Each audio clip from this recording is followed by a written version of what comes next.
But you can wake up in the morning and look yourself in the mirror and be like, hey, I like that person. That's the best version of you. And if you know in your hearts of hearts, and we actually just talked about this with my team, I'm like, if you wake up in the morning and you know, like, you kind of look at yourself like, I don't know. Then all right, it's time for us to redirect. Let's redirect and figure it out. Well, welcome to the car ride home. I'm excited today to have Dena Tyson-Slye. I have to add the Tyson part in there on our car ride home today. Dena grew up in Southern California, traveled well, which we'll talk about. All-American at the University of Washington. Was it 3 Women's College World Series that you were part Yes, of? 3 of them. Currently a coach inside the Corona Angels organization, and I'm going to call you an author, blogger, mentor, all things for female athletes, and then also a mom of 3 boys, which that probably gives you a nice change there. But Dena, welcome to the car ride home. Thank you for having me. So every car ride, we start the same way. We got to set the stage here. You're in charge of the music on the car ride home. What are we listening to? Anything Nipsey Hussle. Like, I love Nipsey Hussle. Last time that I checked, but honestly, I say Nipsey Hussle because I had a moment where I was like, I'm never coaching softball again. And I think I faced like 5th at Colorado. Then I went to Triple Crown Nationals. I won it. And then we came down to another national and went 2-Q and literally broke my heart. And I was like, yeah, so this is it. I told my husband, I said, I'm going to shut it down. And we're being in the car on the fast track on the 91. And my husband put on Respect Your Passion by Nipsey Hussle. And the line was like, make a $1 million plan and watch it backfire. He was like, build it back, respect your passion. Because I was like, nah, I'm about to burn this down. And it was life changing. That song was life changing. So I was like, I was in love with Nipsey Hussle from that moment. So anything, I love hustle and motivate. All my ringtones are Nipsey Hussle stuff. All the girls that know that. So Nipsey Hussle's definitely on the ride on. I love that. Well, shout out to Nipsey Hussle and your husband for turning that on so we kept you in softball. That's important. Next most important question is, where are we eating on the car ride home? And I'm curious, where are we eating now as a coach versus when you were an athlete growing up? Where we are eating and past, it's got to be In-N-Out. I'm sorry, anybody on here that's not In-N-Out and they say any other burger place, stop it right now. In-N-Out is the best burger out there. Don't care what anybody says. However, me and my husband give up something every year. And I don't know what happened. We gave up soda. This year we gave up beef. So we are not doing In-N-Out, obviously, but I can do a grilled cheese. We did grilled cheese the other day. They went to In-N-Out and I was like, ooh. I was like, this is the first time I'm missing beef. But you can do a grilled cheese. But on the way back, you got to just go Chick-fil-A. Big Chick-fil-A. Cane's is sneaking in there. But I got to ride with Chick-fil-A. But Cane's, because they are open on Sunday. So usually when you're coming back home on a Sunday, you can go to Cane's. So Cane's or Chick-fil-A. You know, I get it. In-N-Out's your whole California thing, but Raising Cane's down south, the Louisiana vibe. All right, I'll give you guys that. I'll look. Cane's is now. I can go to Cane's. Fair. I am so curious. When I ask you, what is your most memorable car ride? And knowing the Tyson family, I'm really excited about how you're going to answer this. But when I ask you, what's the most memorable car ride home that you can think of? I don't, and it's funny because it's not going to be a positive car ride, but it is a moment that will always kind of stick out to me. And this is back in the day, and we drove to Colorado, and I was on Panthers Gold at the time. And we were in not IDT. It wasn't the IDT one. It was the other one. I remember we had played Claire Sue's team from Florida for the championship, and we had won it. And that's Christina and Naya was on the team. Like we were good. And I struggled. It was like my first Colorado in front of scouts and stuff. And I struggled a little bit.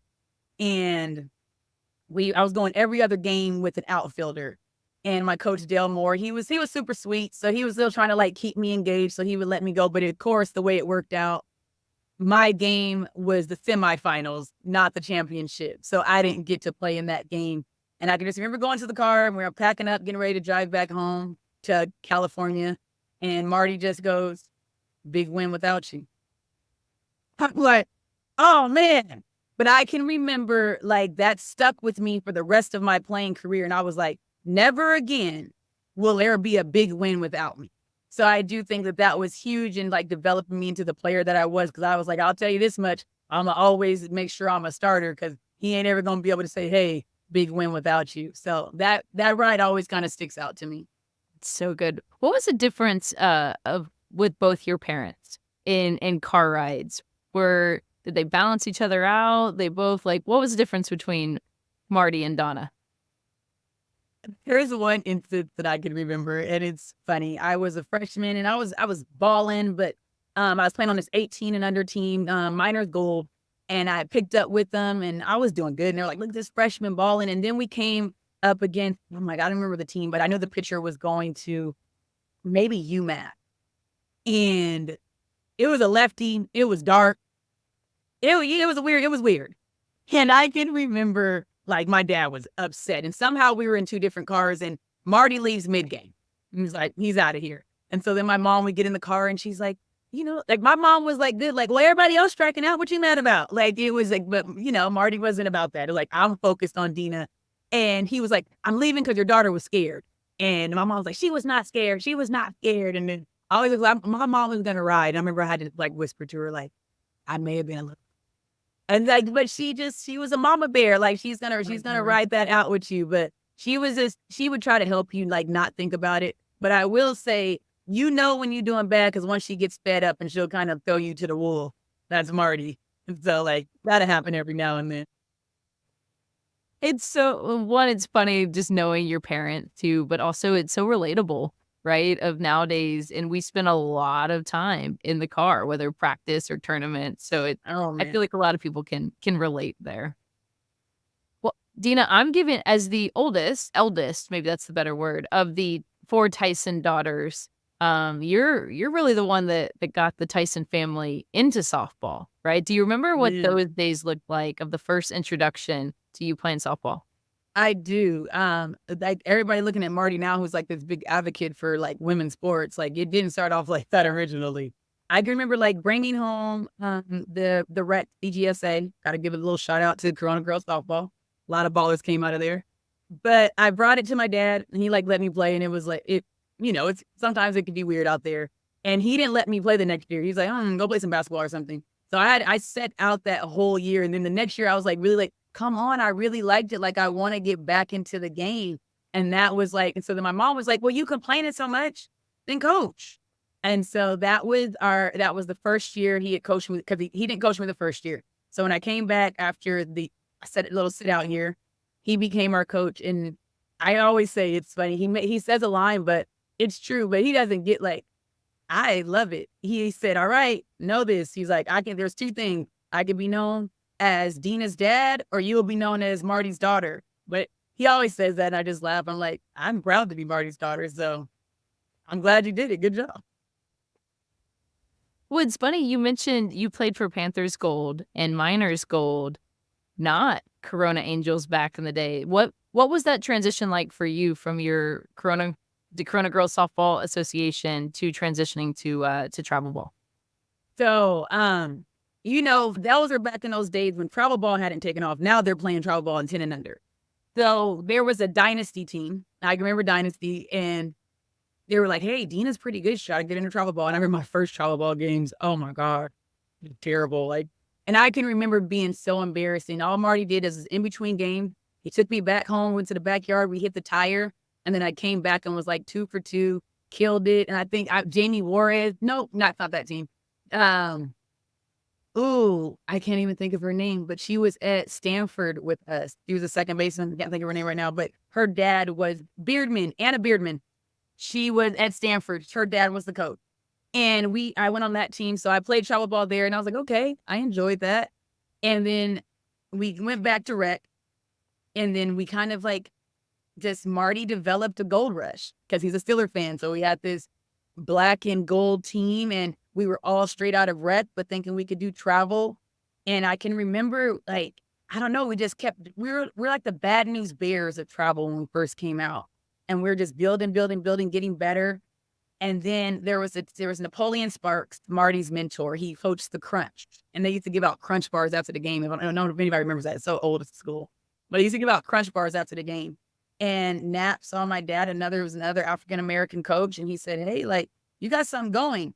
So they ended up joining forces, and we became Crunch. So I did Crunch all the way through, and it was, I don't know, just you almost like you see travel ball now, but it was like you kind of develop with your teams. Now it's maybe not so much like that anymore. So I feel like in my travel ball program, my travel ball journey, I saw the growth with each of my teammates. Like you kind of, we all came out of rec and grew together. I feel like everybody just kind of separates and like, oh, I'm gonna go try this, I'm gonna go try that, I'm gonna try that. But like I came from a rec team and we came up together all the way through like 14U almost.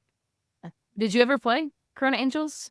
Was that after? So everyone has to know how the Corona Angel started because everyone gets all weird when they hear Dena was never a Corona Angel. So the Corona Angel started with my sister Tori. So Marty's promise was, right, he had 4 girls, he's gonna give everybody 5 years. So as soon as I got to high school, that's when he went down and started the Corona Angels with Tori. So there was no Corona Angels for me to play with.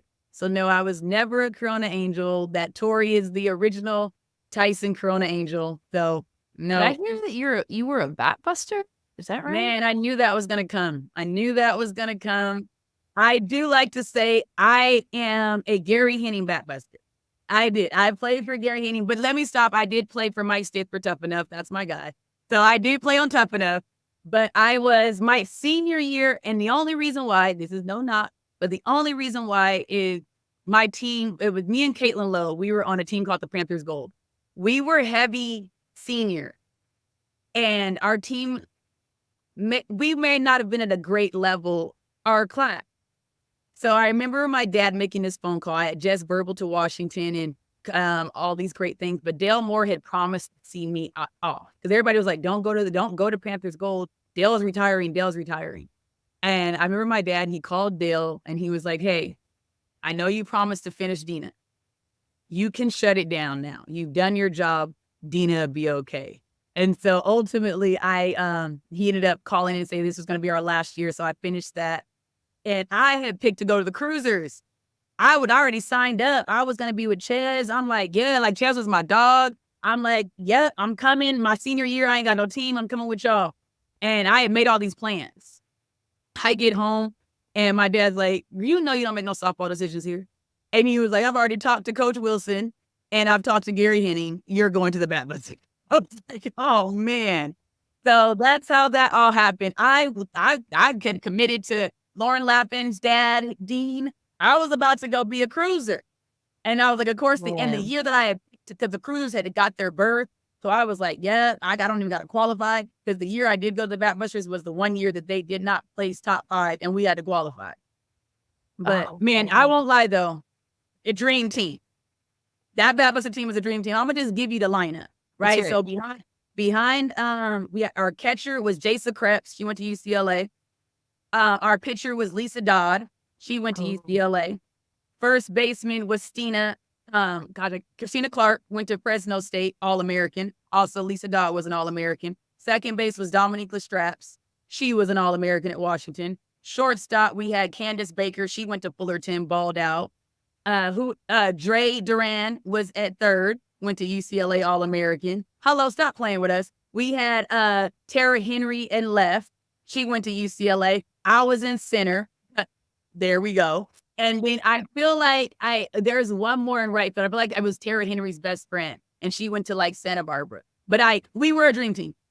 Flat. So pretty good. Yeah, we won it. FY national champs. That was back in ASA days. I'm sorry. I'm gonna go back and edit and make sure I put that in your background at the very beginning there. What was that? Probably 2003? 2002. 2002. That is, you're bringing me back to the ASA Gold days, those names, Oklahoma. and back when you had to chase qualifiers. Exactly. For points.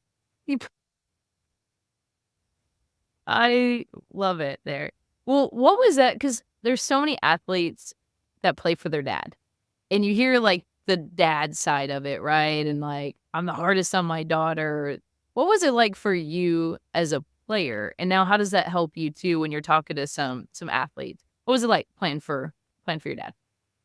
I I loved it. No, I'm lying, I didn't love it. He was hard. He was hard, and he never wanted us to be like, I'm sorry, there are if you see it, coach's daughters. And Mhm. Marty made sure that he never raised coach's daughter. And we were like, it was, you would never know, like we were Marty's kid. Just the way that he would treat us. And I look at it now, it made us obviously work harder, have respect for the game, all those good things. But I think now I look at it and I see sometimes I'm like, ooh, that's a coach's kid. And I just like, I want to thank him because I'm like, that could have been me. Like, like, and I just like, accountability was huge. We had a huge thing in our house. You were not allowed to speak anybody like, you can't speak anyone's name, anybody outside of the home. Like, I don't want to hear what she's doing. I don't care what she's doing. We only talk about the Titans in the home. And I just look at it and I was like, that was huge in the accountability that he taught us in life. And I think that to me, that was huge. And I always say, like, there's the line that he always used to say to us, and it still sticks to this day, but he always be like, "Nothing from nothing leaves nothing." And so it's just like, you gonna work or you're not. Like, I don't wanna hear nothing. If you're not putting in the work, I don't wanna hear no complaints about the coach complaining. I don't wanna hear none of that because nothing from nothing leaves nothing. And he like, sometimes he wouldn't play us, and he'd be like, "I know you didn't practice this week." And I'm like, "Bruh, half of these girls didn't practice all week." He's like, "I don't care. I don't live with them." And so he would like sometimes sit me the whole weekend if I didn't practice, but it created accountability. I think that was huge. What role did that play in you deciding to come back to coach? And what did that look like when you're done playing at Washington, getting back into coaching at the youth level? I thought I was done. Like, if any of my ex teammates have seen this, they know I was like, I did it, I left it on the field, I'm out of here. I'm done with softball. I'm going with my man. I'm going to move on. I'm going to go teach. Like, I was like, I wanted to be a teacher. And there was a team called the Rainier Jets. They were an inner city team, and they came and got me. They came and he asked. His name is Dale Jenkins. He's the godfather to all my children. He came and got me, and he had saw me at the Champions Cup because the Corona Agencies have to work that. So I would come down the summer because I would have no scholarship money, so I'd have to work. I'd have to work for money. And I met them, and he was like, "Hey, I want you to come hit with our team." And I was like, "Okay," like, right? I could at that time I was a little subpar, right? We'll get to that later. I wasn't Dena Tyson, the All-American. And that's what I was just laughing is that why I stayed there with them. So I hit with them all through my senior season or whatnot. And I can remember not just I didn't know what I was gonna do. And I just been named All-American. And some teams started coming, like, from Washington, like, "Hey, we would love to be on staff. Come help our program." And I was like, "No, I don't think so." And so I decided to stay in Seattle with my husband. And Dale was like, "Let's go. Let's start the Rainier Jets." Or he was like, "Come help with it." Rainier Jets already started. He's like, "Come help with the Rainier Jets." And I was like, "I don't know." And then I did my first practice, and it was like, "Oh man, okay, this is what this is about." Like, you have those girls. It was such a small world. Her name is Lisa Malden, and she's helping at Seattle U. But I went to go visit some of my girls at Seattle U that were really down the house in their hotel, and she's there. And I just like I'm like, she's the reason I like started coaching. Like, and now she's coaching. I was like, I didn't think I would be into it, but I just love seeing the growth of my players. And I love, like, I'm very huge is that I don't care if you play softball. I care about the person you're going to be. And like to see some of my girls flourish. I didn't realize this was my thing, but that's why I guess you like it kind of it coincides with teaching. And so I loved it because I could see the growth in my players. That's I read something where you said, your goal is you want players to be the best version of themselves. That's What it. what does that mean to you? And how do you get that out of them individually? Accountability. Like, I always said, I was like, I was not the best version of myself when I went into college. I'm the reason why I don't coach college because I know how I and so I'm like, man, I have to like my senior season was huge of me becoming the best version of myself. That means doing the right things, showing up on time, saying you're gonna do it and do it. Like, I always tell people, I said, your word is everything. And so I don't know. I'm like, if you can wake up in the morning and look yourself in the mirror and be like, "Hey, I like that person." That's the best version of you. And if you know in your hearts of hearts, and we actually just talked about this with my team, I'm like, if you wake up in the morning and you know, like, you kinda look at yourself like, I don't know." Then, all right, it's time for us to redirect. Let's redirect and figure it out. So I'm just huge on my girls. So I said, if you look at it and God willing, you live for a very long time, softball is 4 to 5 years of your life. Now you have your top 2% that's doing it, and all I see all some of my girls still playing. It's amazing, but some of us, it's gonna be very short. And these lessons that you learn, what kind of wife, what kind of mother, whatever your job may be, all of that matters. And these are the lessons that you can get from softball, and so I just try to make sure that I incorporate every softball lesson into a life lesson that I've gone through or that maybe my husband's gone through, is that I try to say like, "Okay, see what you're going through right now? Let me give you a real life lesson of how that correlates." And so I'm very huge into doing that with my girls now. That's so good. You said I want you to go back. You mentioned you're the reason why you didn't coach college. No, What do you mean absolutely. by that? This is the girl who would make poor decisions knowing she may have a game that next day. This is a girl who knows that she should probably be doing extra work, but I'm cool on doing extra work. I'd rather hang out in the computer lab. Like, this is a girl who knows that she didn't give 110%. This is a girl who knows that she didn't always make it to class on time unless she heard it was class chat. Like, I'm like, your livelihood is based off of someone like Dena. Like, and so I try to, like, tell my players, like, "You guys," like, I'll get calls from players that are in college and like, "Hey, I always wanna redirect you. Remember, this is their livelihood. This is how they pay their kid. This is how they feed their kids.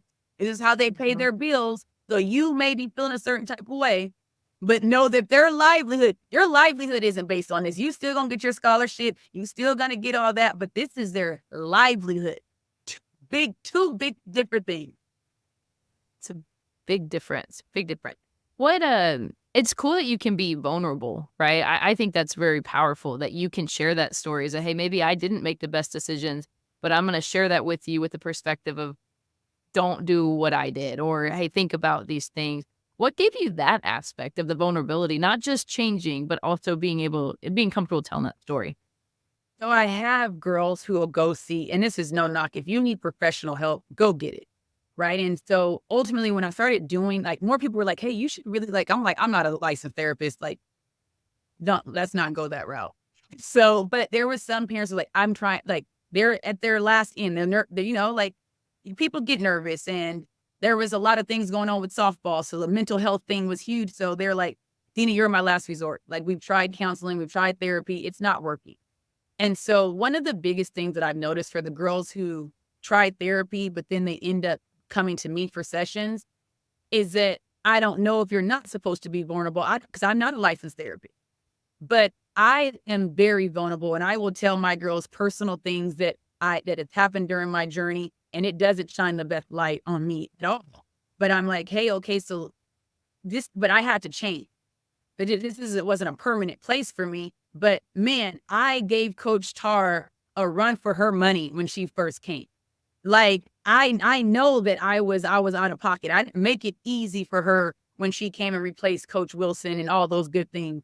And so I'm like, if you can't say like, "Yes, I that's me too matters." And like the girls are almost like, so one of my girls is like, "Well, I just feel like they can open up to you as well." Because if they feel like you're this perfect thing and they can't, like, you'll never understand, then it's hard for them to open up. And so if they can't tell me I don't understand, because I'm like, I'm telling you, I understand. But I also had to make these changes. So tell me what you're going through. And now let's talk through some changes that we can make for you. So I just think that if you're sitting here like, I was perfect and this is what you have to do. No, you got to say, "Hey, this was me. I almost didn't make it." I tell people all the time, there was almost no all-American story.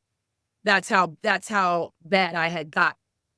And like, right out, and I say it, I am thankful for Coach Tar for not giving up on me, because she easily could have gave up on me.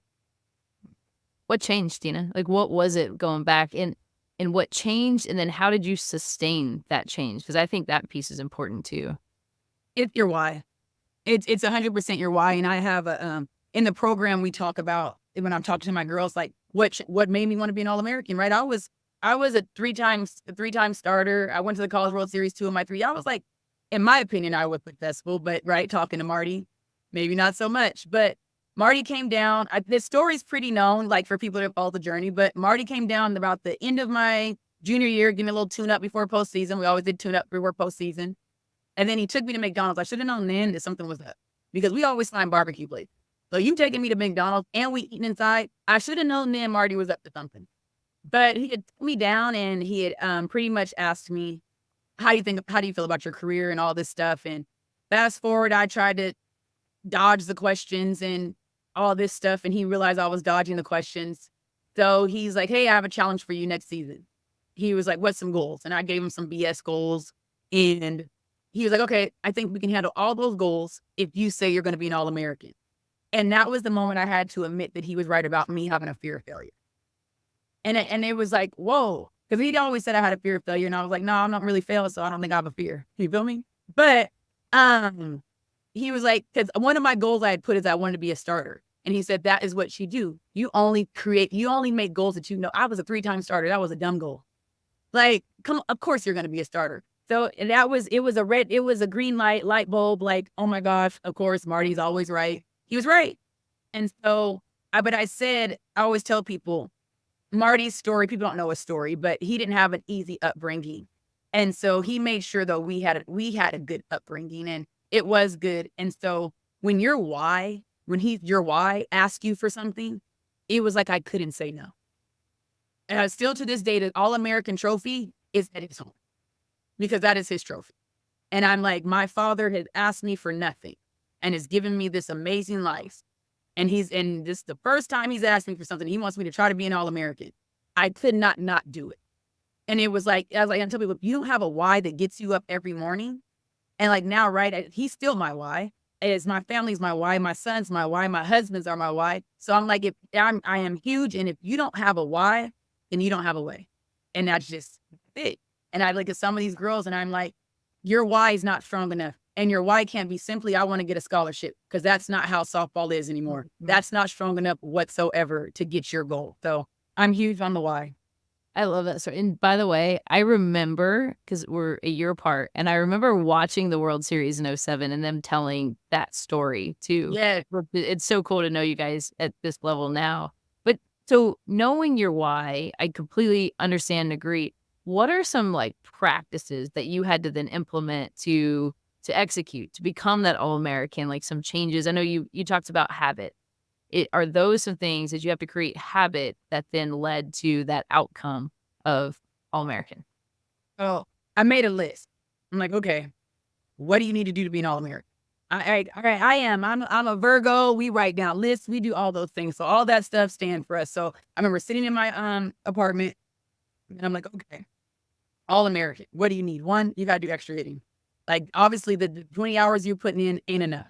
So that was huge. I'm like, 2, you got to stop BSing in the weight room. I'm like, just an example of why, like, I would never coach because of me. I used to go in and when my my lifting coach was at lunch and, like, sit and hang out and wait for him to come back and be like, man, good lift.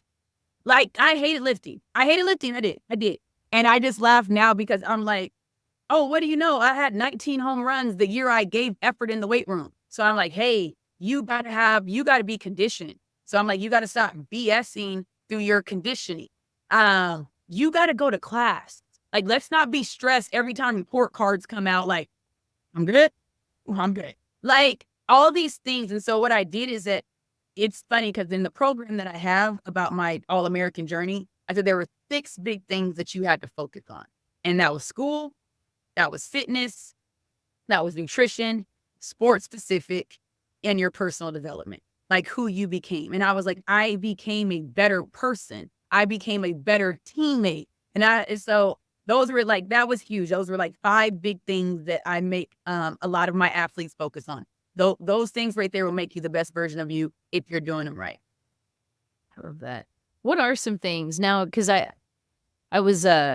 went down the journey of reading what you're doing, listening to some of the stories that you've told, but how you're implementing that with your athlete now. Because I think of Like, when I think of you guys with Corona Angels and the way that you guys work, the way I think hitting, I think of getting in the facility and working, but you actually take time to work on the mental side with your youth athletes. What are some actual things that you're working with these young teenage girls on?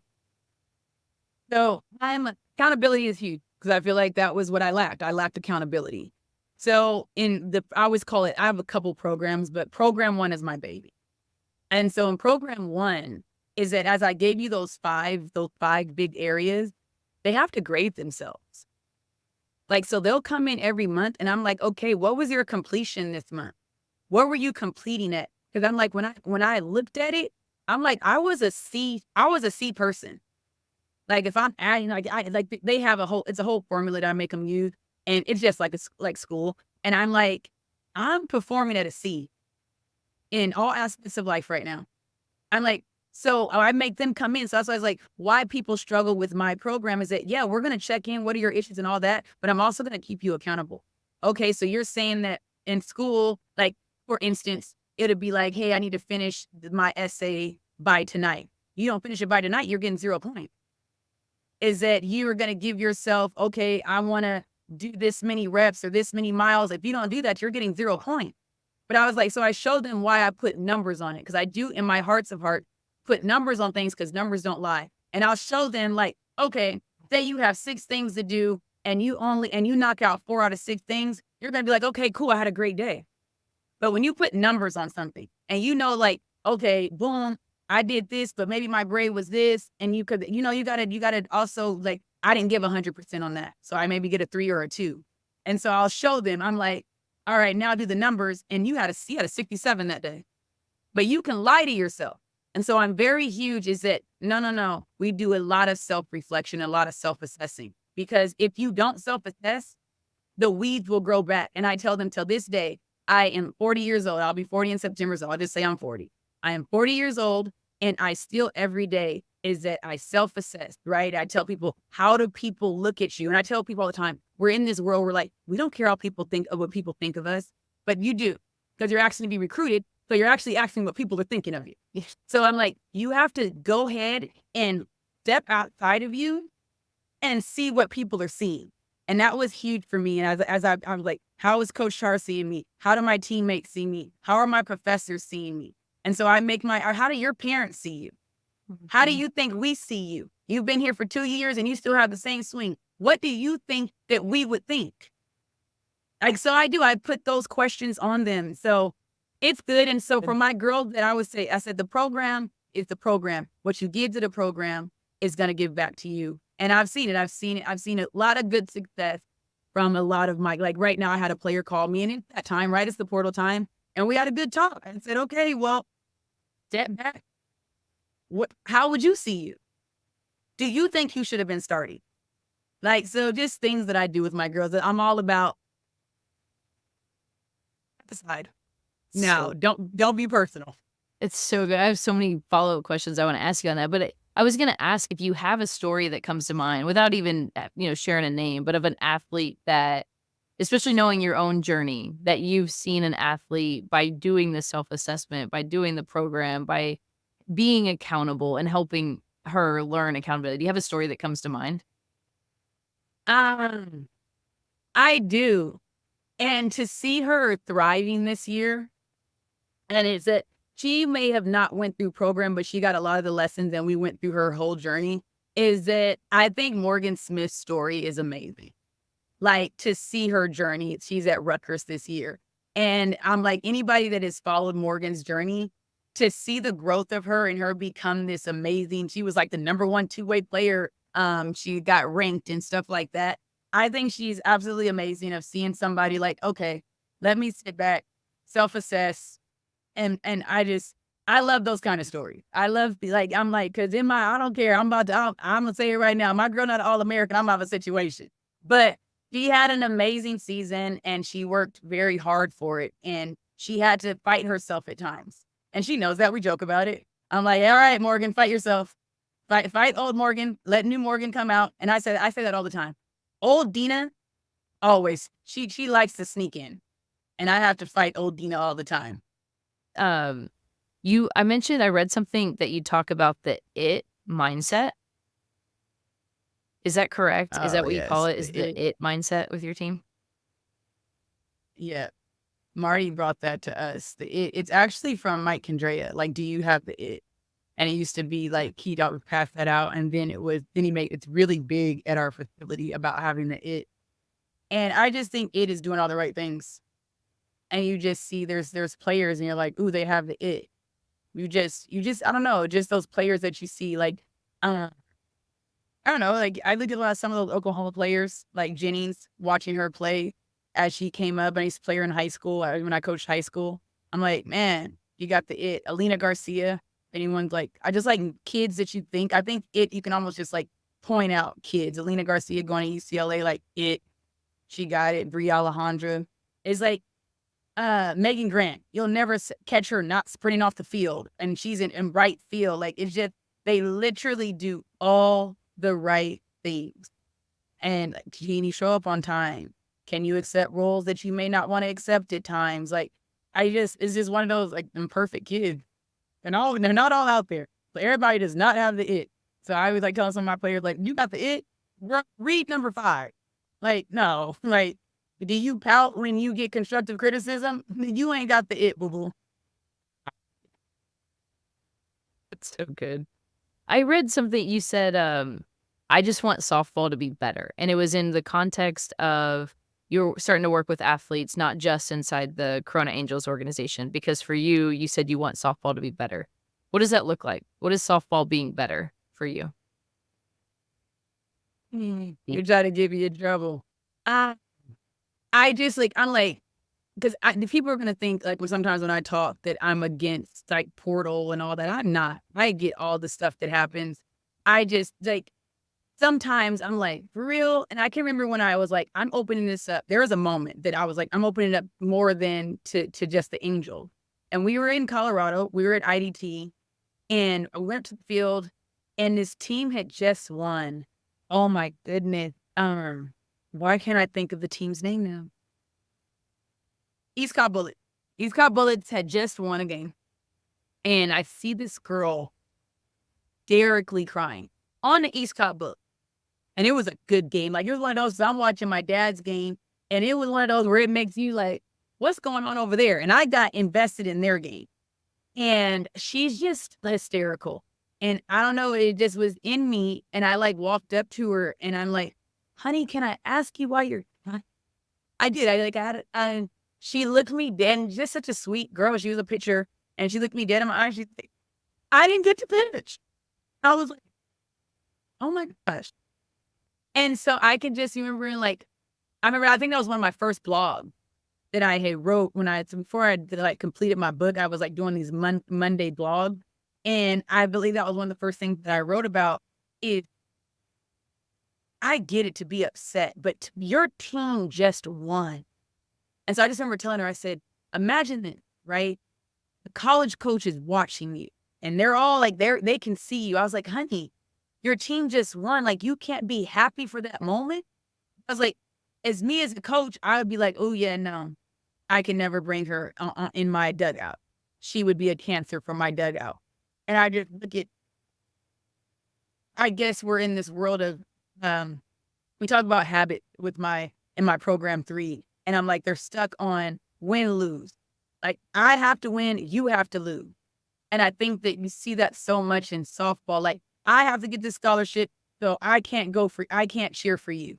Like, it's heartbreaking. So I'm like, softball, we just have lost that, and I just feel I don't know how, I don't know where we lost it at, but the goal is to get back to because I can say I remember enjoying my travel ball years, and we were a team, and it wasn't like a lot of competitive like, I don't know, you didn't dislike or I don't know, I just feel like this has become very individual sport, and I get it, but at the end of the day, I tell people all the time, the 3 teams I took to the College World Series, my highest finish was 3rd. That was not the best team that I went with, and that was because we were a team, and, like, team matter, and I'm like, ultimately, everybody, if you do it right, everyone will get to their ultimate goal if you can learn to synergize and work together. So I think that this is huge where I'm like, I wanna see more team dynamic. Because I do think that it may be a correlation of the transfer portal. If they have never learned to synergize and be team, when you go into and when you go to college, you have never had learned that trait. So you don't know how to synergize. You don't know how to work as a team. And it's like, you know what? I'm good. But I would like to see that. I would like to see more synergy in and on teams in travel ball trying to develop that thing. So I do that a lot, and I try to go talk to teams like, okay, how can we get your team to work together? So that is something I am passionate about, of trying to help teams work together. Is there anything tangible that you do with your team to get to pull that out of them? So there's always an assignment. There's assignment. So the way the program worked, you're gonna have an assignment that month. And so, for example, program 3, one of their assignments this month is you have to be able to synergize. And what is synergizing? You have to be able to identify your problem. You got to figure out what people are thinking. You got to figure out what you're thinking. Then you guys got to work together and figure it out. So I challenge a lot of the girls in our organization. Stop being happy with the hat. The hat, cool. We good. We good. We made it to super regional. How do we get past, like, what is the goal to get to the championship series? It's like we get to the hat and we like everything else is icing on the cake. Like, no, like, so their challenge this year is that what is our issue and why we can't get past the semi. So this coming up in June, I usually end it. So I like to go in September and I do the last one in June. So they're ready to attack the summer. So they're going to come and we're going to give me a plan of how we are going to get past the hat. Like, we got the hat. We've done that. You guys are doing a pretty good job of getting the hat. Now let's get to the championship series. I love that. By the way, I'm never going to forget your post-game talk, and it was 16 under nationals when you guys went to game 3, and you did finish as runner-up, but I'll never forget your message to your team. And when you talked to the team, it stood out to me. It was rewarding them. I know you'd been tough on them, and they had a hard-fought series, but there was so much love in that. I have to go back and look at the roster who was on that team as well. Oh man, that was Taylor Spencer. That was Alina Garcia. I had so a lot of the freshmen. So a lot of the freshmen this year in college, Sierra Humphreys. Man, that's always like, man, that was a tough one, but Yeah. it's all right. Though you know what, they learn from it. So if it's my job to prepare them and to have those hard losses and to learn from those losses, then I've done my job. And I was like, I get it. They always say like, oh, they told you guys do such a good job. They get it in college. I'm like, that's fun. But man, I would love to get a ring. As long as they got the message and they figure it out at the next level, that's the most important part. I love that. Dena, I appreciate what you do. I appreciate you taking this time too. I know you have a hard stop, but one last quick question here at Rapid Fire. I love that. I love that you've experienced it. You've played at the highest level. You talked about your vulnerability. What's your message for other players of getting back in the youth game? And why do you think it's important, if you think it's important, for former players to coach our youth? The only reason, because I'm like, you have a lot of people that may have not. I always say there's something that I have over a lot of people. I've been in a locker room. Like I've played college softball. So there are some things where I'll be like, I'll see some players and I'll tell my dad like, oh, she ain't gonna make it a year. And he's like, oh, you think? I've never been wrong. I'm like, oh, she's gonna transfer. Like, cause you just like, and I feel like we as players, cause we know the locker room, we know all these aspects that some people, they just don't have that experience. And in my opinion, I think it's so important, because I do feel like I try to prepare my girls so much for like, okay, this is going to happen. This is going to happen. You're going to have a coach that believes this. And I will say, I think that's why you see sometimes the Angels are successful in college, because I am very strict. I do not play about making sure they get the message, no matter they like it or not. I'm like, bro, that's not going to work. You will not be liked as a teammate, because if you're I always tell these girls this, I don't care how good you are. If you're a disruption in that locker, you're going to have to go. And so I think that as players, we know what a locker room needs to be like, and for to be successful. And I do think that some of them should get back and let them know your stories and tell them my stories. Because I'm like, hey, Coach Char at one point said, hey, if you can't figure it out, you can go. that was changing for me. And I was like, oh, hold on, let me self-assess. Like, I gotta detach, look, and refine. I always say that's what you gotta do. You gotta detach, see what people are seeing, look and refine. And that was huge for me. I'm like, some people don't have that story. And so then I just think that some people have good stories and they should be told, whether that makes it vulnerable or not. Yeah, that's embarrassing that I was almost I was told that I didn't have to return because of my attitude. But guess what? There's a lot of Denas out there. So if I can just touch one Dena and keep her in a locker room and not affect the team, then I've done my job. Well, I appreciate you telling your story here. And I know you do have to go because you have to go be a mom right now. But thank you so much. Yeah. I really appreciate you sharing your story, and being able to help and reach more families too through this. So thanks for joining us on the car ride home. Hey guys, we hope you're enjoying the Car Ride Home podcast. Hopefully, we're filling the air and making your car ride home a little bit more enjoyable. Please be sure to subscribe to our podcast on Spotify, Apple, or YouTube, and leave us a review. If you have any special guest or requests that you'd like to hear, or have us bring a guest or a story onto the podcast, shoot us an email, info@thealliancefastpitch.com. We'd love to hear from you.